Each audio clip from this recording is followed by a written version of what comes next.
Hello everyone, welcome from Gyanjyoti coaching centre. I am Amit sir জান। এবং আজকে আমাদের যে আলোচনার বিষয় হচ্ছে সেটা হচ্ছে সিধু কানু বিরসা বিশ্ববিদ্যালয়ের অধীনস্থ যে ফার্স্ট সেমিস্টারে যাদের মেজর হিস্ট্রি রয়েছে তাদের সিলেবাসে একটি অতি গুরুত্বপূর্ণ বিষয়, যেটা হচ্ছে প্রাচীন ভারতের ধর্মীয় সাহিত্যের বিভিন্ন সীমাবদ্ধতা সম্পর্কে আজকে আমরা আলোচনা করব।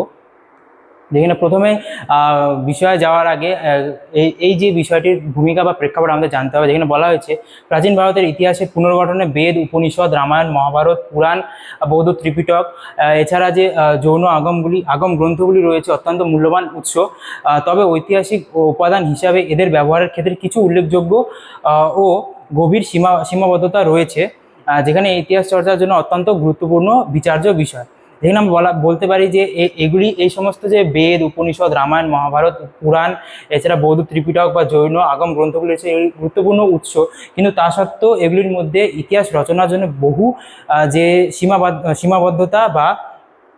সীমাবদ্ধতা রয়েছে, যেগুলি আমরা এখন আলোচনা করব। যেখানে প্রথমে আমরা বলতে পারি যে এই যে বিভিন্ন যে সাহিত্যগুলি ছিল, গ্রন্থগুলি ছিল, এগুলির মূল লক্ষ্য এবং নিরপেক্ষতার অভাব, দুটি বিষয় নিয়ে এখন আমরা আলোচনা করব। প্রথমে যেটা রয়েছে মূল লক্ষ্য ছিল ধর্মের প্রচার। যেখানে বলা হয়েছে আধুনিক অর্থে বস্তুনিষ্ঠ ইতিহাস চর্চা তখন ছিল না। গ্রন্থগুলির মূল উদ্দেশ্য ছিল ধর্মীয় আচার অনুষ্ঠান, বিভিন্ন উপাসনা বা নৈতিকতা শিক্ষা দান করা। ঐতিহাসিক এবং রাজনৈতিক যে বিবরণ কেবল প্রসঙ্গক্রমে গৌণ উপাদান হিসেবে স্থান পেয়েছিল। সেই সময় যে মূল লক্ষ্য ছিল বিভিন্ন ধর্মকে কেন্দ্র করেই ছিল, বিভিন্ন আচার অনুষ্ঠান, বিভিন্ন উপাসনাকে কেন্দ্র করেই বিভিন্ন চর্চা হতো এই সমস্ত সাহিত্যিক গ্রন্থগুলির মধ্যে। এছাড়া যে নিরপেক্ষতার অভাব ছিল এবং পক্ষপাতিত্ব ছিল সেই সময়। যেখানে বলা হয়েছে বেশিরভাগ বৈদিক ও পুরাণ সাহিত্য উচ্চবর্ণের দৃষ্টিভঙ্গিতে রচিত হয়, শূদ্র বা সাধারণ মানুষের জীবন আড়ালে থেকে গেছে, এবং অন্যদিকে বৌদ্ধ এবং জৈন সাহিত্যের ব্রাহ্মণ্য ধর্মের ত্রুটি বাড়িয়ে দেখানো হয়েছে। যেখানে নিরপেক্ষতার ক্ষেত্রে বলা হয়েছে এই সমস্ত গ্রন্থগুলির মধ্যে যে উচ্চ বর্ণের বেশি পক্ষপাতিত্ব নেওয়া হয়েছে এবং নিম্ন বর্ণের বা সাধারণ মানুষকে আড়ালে করে দেওয়া হয়েছে। এছাড়া এই যে বিভিন্ন যে বৌদ্ধ এবং জৈন সাহিত্যগুলি রয়েছে, এগুলির মধ্যে ব্রাহ্মণ ধর্মের যে সমস্ত যে ত্রুটিগুলি, এগুলিকে বাড়িয়ে দেখানো হয়েছে। যেখানে আমরা এখন জানলাম যে এই সমস্ত সাহিত্যগুলির মূল লক্ষ্য কী ছিল এবং এর মধ্যে যে নিরপেক্ষতার অভাব ছিল সেটার ব্যাপারে আমরা এখন জানলাম। এর পরবর্তীতে আমরা জানবো হচ্ছে অলৌকিকতা ও এই সমস্ত সাহিত্যগুলির যে কালানুক্রমের অভাব রয়েছে সেগুলি আমরা জানবো। যেখানে অলৌকিকতার অতিশয্য সম্পর্কে এখন আমরা জানবো। যেখানে বলা হয়েছে ঐতিহাসিক সত্য এবং কাল্পনিক অলৌকিক কাহিনীর মিশ্রণ বাস্তব সত্যকে কঠিন করে তোলে, এবং দেবতাদের হস্তক্ষেপ, দীর্ঘ পরমায়ু বা ঋষিদের অভিশাপ ঐতিহাসিকদের বস্তুনিষ্ঠতাকে ক্ষুণ্ণ করেছে। যেখানে এই সমস্ত সাহিত্যগুলির মধ্যে যে অলৌকিক বা বিভিন্ন কাল্পনিক বিষয়বস্তু যুক্ত হয়েছে, যার ফলে যারা ইতিহাস রচনা করে তাদের জন্য ইতিহাস রচনা করতে বিভিন্ন ধরনের সমস্যা দেখা দিয়েছে বলা চলে।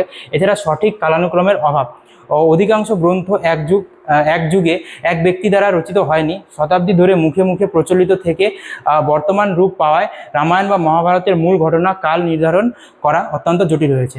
এই সমস্ত যে সাহিত্যিক গ্রন্থগুলি ছিল বা বিভিন্ন গ্রন্থগুলি ছিল, এগুলি এক যুগে বা একটি সময় রচনা হয়নি, ধীরে ধীরে বিভিন্ন প্রথমে মুখের বার্তা থেকে পরবর্তীতে লিখনীতে রূপান্তর হয়েছে, যার ফলে এই সমস্ত যেমন রামায়ণ মহাভারতেরও এখানে বলা হয়েছে যে কালানুক্রম বা সময় সম্পর্কে ঠিকভাবে কোনো ঠিক বলা যায় না কখন এটি সঠিকভাবে হয়েছিল, বা সময়সীমা নির্ধারণ করা খুবই কঠিন হয়ে পড়ে।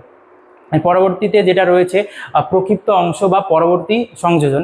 যেখানে বলা হয়েছে যে ঐতিহাসিক তথ্য বিকৃতি হয় অন্যতম যে বড় কারণ ছিল প্রক্ষিপ্ত অংশ, যেখানে ইন্টারপোলেশন যেটাকে বলা হয়।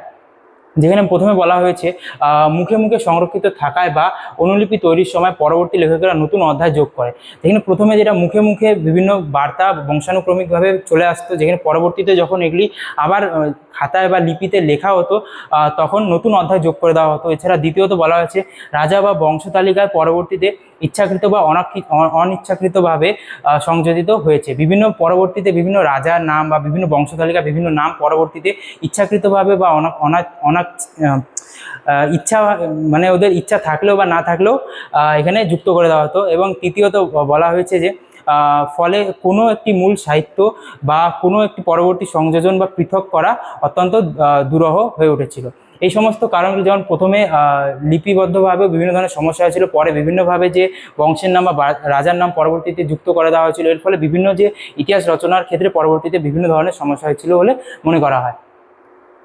এবং এর পরবর্তীতে আজকের আলোচনার পরে আমরা এখন এখানে বলতে পারি যে ঐতিহাসিক দৃষ্টিভঙ্গি আমরা এখন দেখব, বা এটাকে শেষের একটি উপসংহারও বলা যেতে পারে, যেখানে বলা আছে ধর্মীয় সাহিত্যের এই সীমাবদ্ধতার কারণে আধুনিক ঐতিহাসিকগণ শুধু ধর্মগ্রন্থের উপর নির্ভর করেন না, তারা প্রত্নতাত্ত্বিক উপাদান যেমন শিলালিপি, মুদ্রা, বিভিন্ন যে নিদর্শনগুলি রয়েছে যেগুলো আবিষ্কার হয়েছে সেগুলির ভিত্তিতে এবং বিদেশি পর্যটকদের বিভিন্ন বিবরণীর সাথে তুলনা করে ইতিহাস পুনর্গঠন করেছে। যেখানে বলা হয়েছে যে বিভিন্ন যে প্রত্নতাত্ত্বিক নিদর্শন যেমন বিভিন্ন মূর্তি, মুদ্রা, বিভিন্ন এই সমস্ত নিদর্শনগুলি, এছাড়া যে বিদেশ থেকে যারা আমাদের দেশে ভ্রমণ করতে আসতো প্রাচীনকালে, তাদের বিভিন্ন লেখনের মধ্যে দিয়ে ঐতিহাসিকরা বিভিন্ন ধরনের ইতিহাস রচনা করতো।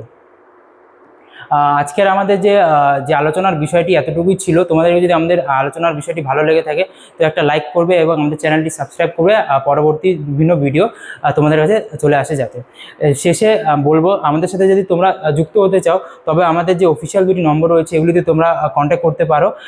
আমাদের সাথে যদি তোমরা যুক্ত হও তাহলে তোমরা কী কী পাচ্ছ কোর্স ডিটেলসের মধ্যে, যেখানে প্রপার গাইডেন্স পাচ্ছ, রেকর্ডেড ক্লাসেস পাচ্ছ, হাই কোয়ালিটি নোটস পাচ্ছ, এছাড়া 100% কমন সাজেশনস পাচ্ছ। আমাদের কাছে যে কোর্সগুলি রয়েছে সেগুলি হচ্ছে মেজর স্টুডেন্টদের জন্য 1299 এবং মাইনর স্টুডেন্টদের জন্য 699।